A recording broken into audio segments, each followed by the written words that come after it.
Hi, Glenys. Hey, Aaron. What do you want to talk about today? How much I hate diets. Yeah, diets suck. So what do you do instead of a diet? Intuitive eating. Health at every size. So how many times have you had to explain intuitive eating and health at every size to someone? Like 5,000 times. But that was just to my doctor. Okay, so how many times have you explained it to someone and then they said, but diets are the only thing I know? That's like every time. Can we pursue health without thinking about weight? Yes, we can pursue health without thinking about weight. That's pretty revolutionary, what you just said. But what if you just don't like yourself at the size that you're at? I think we need to understand why, instead of just saying I need to change. So, what's the deal with body positivity? Oh man, that's a long answer. I'm Aaron Flores. And I'm Glenys Oyston. And we are Dietitians Unplugged. Hey everybody, welcome back for another episode of Dietitians Unplugged. How you doing, Glenys? I'm doing very good. Yeah, you are like pumped, ready to go. It's 9 a.m. and you are like ready. I love it. I bring the energy. I feel like I was annoying you with my, I'm excited, let's do this. You're like, no. Ugh. Listen. I just save it for the audience. You know, I can't expend too much before we start recording. So it's all for you all, folks listening. Like I save every ounce of energy when I record for you all. Oh, wow. I got to get wound up a little bit. Yeah, I can tell. Yeah. And the hilarious thing is you're like recording already. And I was like, oh, he's recording. I got to tone it down now. Yeah. But it's good. We're getting wound up because I think this episode is just you and I sort of chatting about a recent article we saw that we're going to get to in a little bit. But just for those folks who are tuning in, we're going to be talking about an article that appeared on Dr. Yoni Freedhoff's blog, Weighty Matters, about orthorexia, and he had some interesting views on it. So we wanted to jump in and dissect that. But before we get to that, Glenys, what would you like to plug, or what would you like to sort of give us updates on? Well, we are still taking people on our list to get notified about our diabetes group that's coming up. It's Health at Every Size for Diabetes Care that I do with Rebecca Scritchfield. We're going to be doing it in March. The link will be in the show notes. And if you're picking this up from your various podcast places and you want to find out more about this, go over to the Libsyn page, Dietitians Unplugged Libsyn page, and all our show notes are there. I feel like we've never mentioned that before, and I realized everybody's just listening on, iTunes or wherever their podcast apps. So, so we're going to start that again soon. We'll have registration open in February. And, it'll be February when this comes out. So registration will be open, actually. And, this has been a really great group. And, we're really getting into non-restrictive diabetes care. And, I'm hoping that people will come and join. If you have questions about it, just email me at Glenys, GLENYS, @dare2notdiet.com. And I can answer them for you. How about you? Things are going good. Practice is, it's been, it's interesting that January a lot of people have reached out and started to work with me in January in a month that typically I think most people would not because they've been on diet. So that's been nice. This spring is like the Aaron Flores speaking tour of the United States. So I will be speaking at a bunch of Center for Discovery locations in Texas from February 19th to the 24th. I'll be speaking at the Puget Sound IADEP on March 1st. I am on a panel at the International Conference for Eating Disorders in New York in the middle of March. And then I'm the closing keynote at the Meta Conference in Boston in April. So if you are in any of those locations, come and hear me speak. I'm excited, but also incredibly wary of the amount of travel that I'm going to be doing in the next few months. But it's all really fun and really exciting. So, come and hear me speak. The Aaron Flores live tour. Totally. Yeah. Yeah. and it's actually really funny because whenever I do speak, people come up and say, "Oh, I listened to your podcast." Like we do sort of get people come out and hear us speak, which is great. So definitely come up and introduce yourself if you see me at one of these conferences.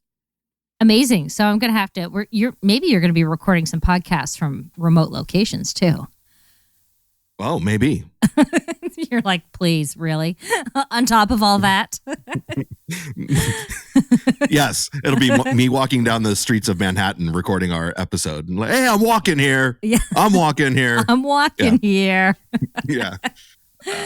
Good. Well, that sounds like you're going to be incredibly busy. Yes. But it's fun to hear you speak. And I am only speaking locally. So, doing a talk at the Milken School with our friend Corey Rosenthal, and that's about it for me. So, okay. I'd rather not speak live. So I'm really happy you do it. Well, I'm happy to hold the mantle for all of us. Do it. All right, so let's dive into this little Dr. Yoni Freedhoff article. We'll put a link to the article in there. It's a fairly first off, I'm surprised it's a fairly short article that he posted. It's really just like maybe 3 or 4 paragraphs long. Yep. The title is "Caring About the Quality of Your Food is Not a Disorder," parentheses, or Orthorexia's Many False Media Positives, end parentheses. So I read this and I saw it first on Facebook, and I think it came across because there were some other folks in our community commenting on this post, and they were, sort of giving some pushback about what he was saying.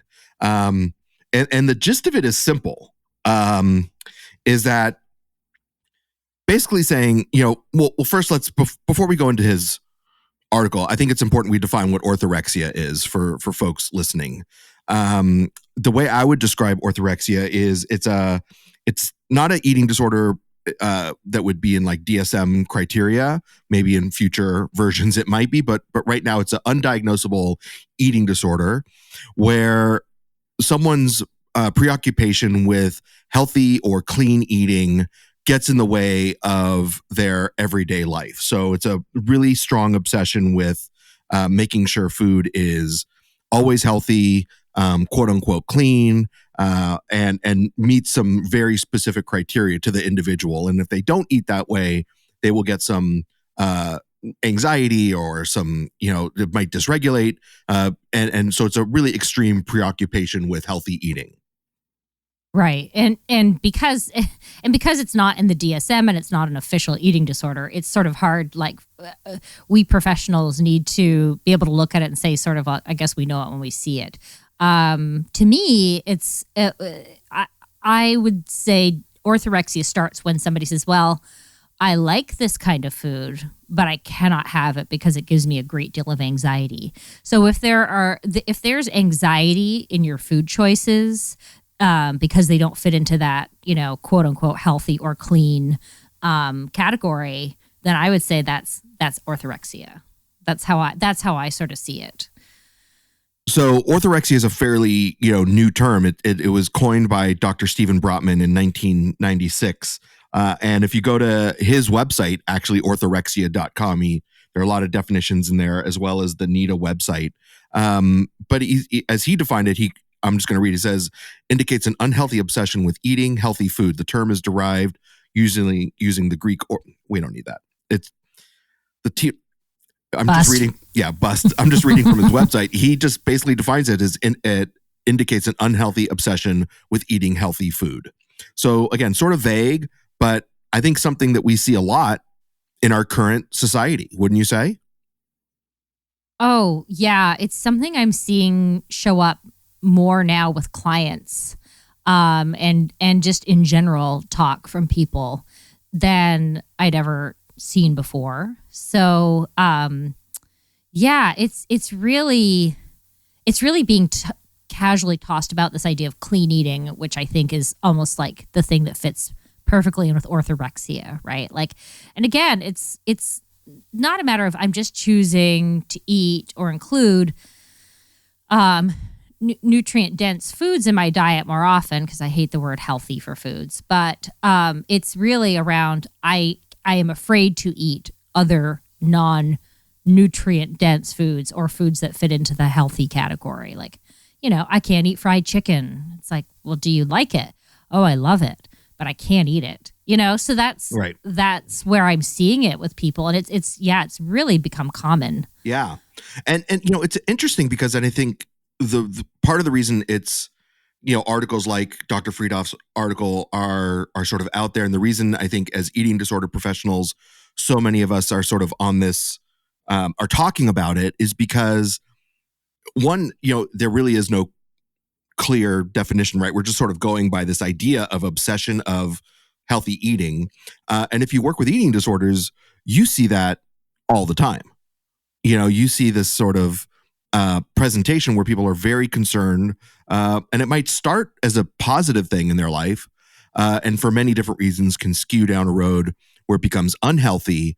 But, it's just one of those things that over time and with awareness, we see just so often in many different ways in our society.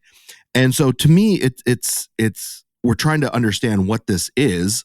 But if you're working with folks with eating disorders, or you're struggling with an eating disorder yourself, these types of terms that might present around healthy eating are really triggering, and maybe even part of the basis of where that disorder started. Right. And should we sort of read this blog post of his? It's very short, just so we're giving people an idea what we're kind of railing against. Sure. Yeah. So he basically starts by saying, again, by the title, caring about the quality of your food is not a disorder. And then he writes, that's not to say you can't see their concerns about diet quality, non-deteriorate or into an eating disorder, where their concerns have sometimes even dramatically negative effects upon the qualities of life and or mental health. But that's not what I'm talking about here. Here I'm talking about a knee-jerk comfort people have in ascribing a disorder to someone else's dietary concerns or choices, especially in the both traditional and social media. Just because you might personally find someone else's attention to their diet excessive, that doesn't mean it is to them. They're caring about the choice and types of their foods, so long as it isn't negative, affecting their physical health, mental health, or their quality of life, isn't an eating disorder. Right. So, I think there's some common sense in this. Number one, we need to mind our own business about other people's choices. However, we're living in the age of social media where people are putting their choices out for everyone else to consume via social media all the time, right? So we're not in a mind your own business situation. We're in a, here are my eating choices all the time. I'm just thinking about like something like Instagram, where I think people are photographing their food and putting it up all the time. I could be wrong because I'm not on Instagram, but I think that we would mind our own business if it wasn't being flaunted all the time. So it seems to me he's saying a little bit of that, but he's saying a lot more here, I think. Yeah. No, I agree. I think, to me, you're right. There's a lot of this sort of like finding the middle ground part, but I think what stands out about this is, in all honesty, the defensive tone that there is within this article. I feel like if I were to, sometimes for me, it's helpful to sort of take the persona, right, that might be either talking about something or describing a case, and just look at the words, right, and try and take out the identity of all those things. I sometimes find in my work that for the individual to know when that obsession has become unhealthy to their mental health and physical health is really hard to discern. Like it's like saying like, oh no, the individual will know when it becomes unhealthy. And in my experience, that is like almost never the case. Right. Someone who's struggling with an eating disorder does not really have the wherewithal to say, whoa, this is like gone too far now. It's like, it's this slippery slope that all of a sudden someone realizes like, how did I get this far in this behavior? Like what happen. I sort of I feel like took a nap, and then I woke up, and here I am with this, sort of behaviors that are unhealthy and are causing a lot of mental and physical consequences. But I think it requires someone on the outside to be able to relate that to the person. And this to me is like, if you worked with eating disorders on any sort of frequent basis, you would see that the interoceptive awareness that someone, or the self-awareness that someone has when they're in the midst of their eating disorder, is very poor. And it requires professionals on the outside to reflect back and say, this looks to me like an unhealthy obsession. Let's be curious about it. There is no curiosity in this article. And that's what upsets me the most. Yes, exactly. When he says, here I'm talking about the knee-jerk comfort people have in ascribing a disorder to someone else's dietary concerns or choices. And I'm wondering who he's talking about. I do think that he is probably talking about people who advocate for health at every size, intuitive eating, because he is somebody, I believe, who has sort of walked the line of don't diet and diets are stupid, but also don't be fat. That's a real generalized simplification of what, but that's always been my sense about him. He's not anti-health at every size, and he's not for health at every size. So he's, I do wonder if that's who he's sort of talking about. Or maybe he's talking about the general population, in which people are sort of sick of having quote unquote healthy choices shoved down their throats, through social media, through casual interactions with each other, because of the rise of healthism, in which people are constantly judging other people for everything all the time, about their weight, about their food choices. I think it's natural for people to sort of have this reactionary, I'm so sick of health being shoved down my throat in the way of, food choices. That maybe there has been a reaction that he's observed. But again, like you said, there's no nuance in this. There's no exploration of why this might be the reaction.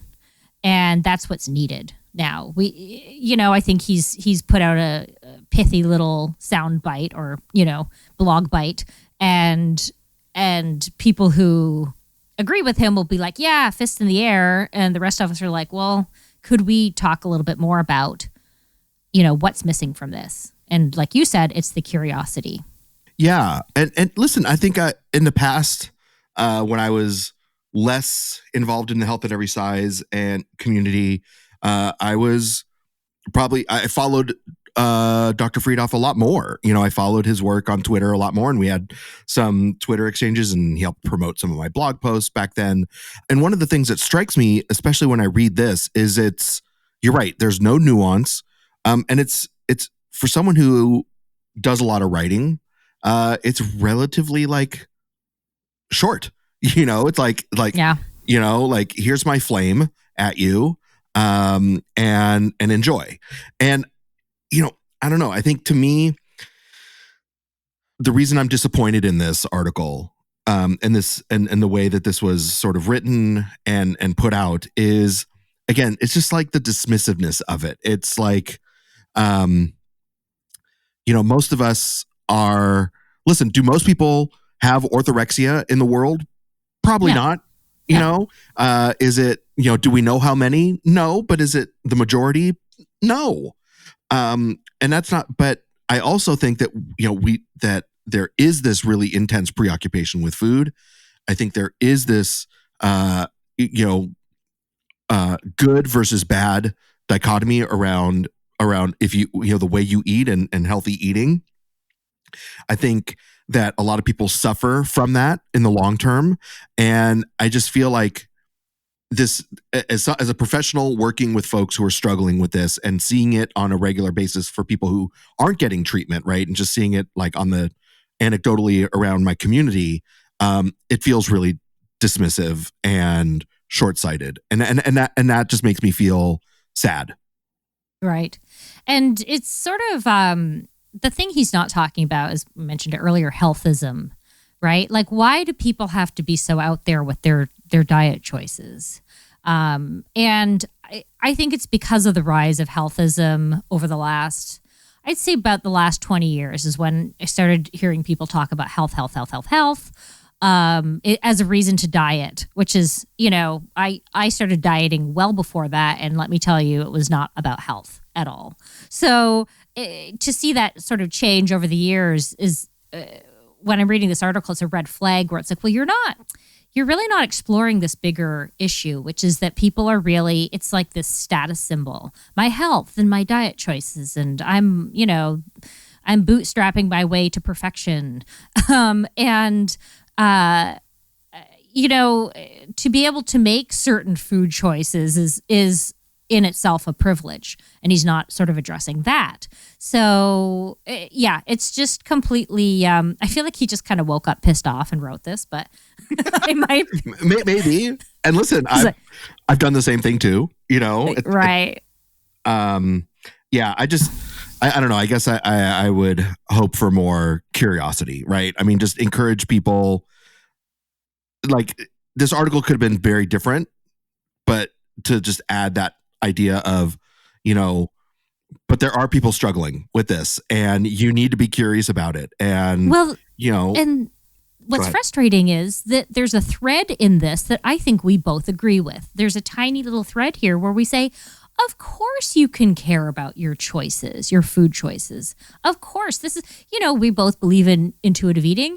The last chapter of intuitive eating is gentle nutrition, right? We're dietitians. Of course we care that there are, you and I probably care less about it because of the people that we're treating, that we're treating a completely different issue. But the point is, you can come around to making different choices.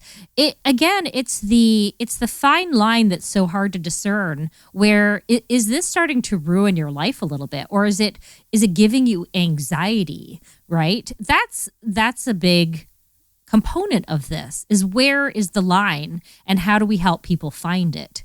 And, what are the motivations for choosing different, for choosing a specific, like, very clean diet or something like that. I really hate the word clean eating, but that it seems to be like in the zeitgeist right now, so we're using it. Well, again, not to hit this over the head with a cast iron frying pan too many times, but there's just so little nuance in this that, it's frustrating, because I want to say, yes, of course people can make, different choices, or they can have a mix of nutrient dense foods and less nutrient dense foods in their diet, and it's fine. But I would say his reaction to the knee jerk of other people is totally knee jerk. He's having a knee jerk reaction. Knee jerk to the knee jerks. Yeah, everybody's knee jerking all over the place. Where we need to stop and have this is the problem with the digital age, right? Everybody and social media is everybody can just spew their own thoughts without giving any thought to what they're saying in a second. And this feels like what this is, where there's a larger discussion to be had, and this just feels dismissive. Yeah. And again, I think it's dismissive to the folks that are, one, struggling with an eating disorder, and two, for those of us working in the field and where we see it bleed into this culture. And I think if you really want to sort of play around a little bit, check out his Facebook page, and there's some interesting threads going on the comments within there. Shout out to Shavis Turner, who was on our podcast a while ago, but has really sort of put some excellent points on that thread on Facebook. So, it's not something that we expect a retraction or anything like that, right? I mean, like, it's just where we notice that the language here, the tone tends to be very off-putting to a lot of folks in this community. Yeah, and I kind of feel like he's diet culture just dressed up in new clothing, in a way. Like, I feel, again, he's I'm not disparaging his character or anything. It's more just the stuff that he's written about has always been a little bit off-putting to me. It's always been very, like, finger waving, it feels like, and lacking in compassion. I don't know that he has any compassion for larger people. I haven't seen it. Other than to say, yeah, you shouldn't want to be fat.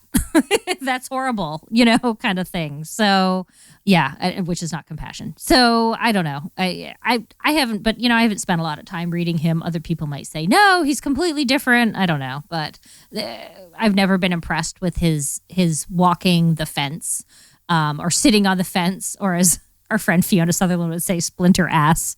He's splinter assing, diet and non-diet. So yeah, it's that's hard for me because I just feel like, pick a side. Just pick a side. Yeah.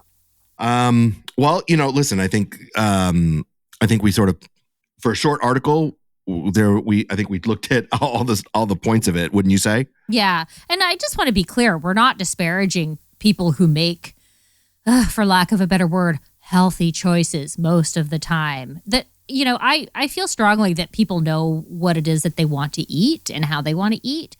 And in my work, I'm always letting them guide the way. It's more like you said, when we need to figure out if this is a problem, this is when we apply our curiosity and our skills as dietitians to say, hey, what would it feel like to do something different? And if there's like, the reaction is I can't do something different, then we know like this is maybe causing a problem. And that's the very difficult, nuanced part to overuse a word in this podcast. Nuance.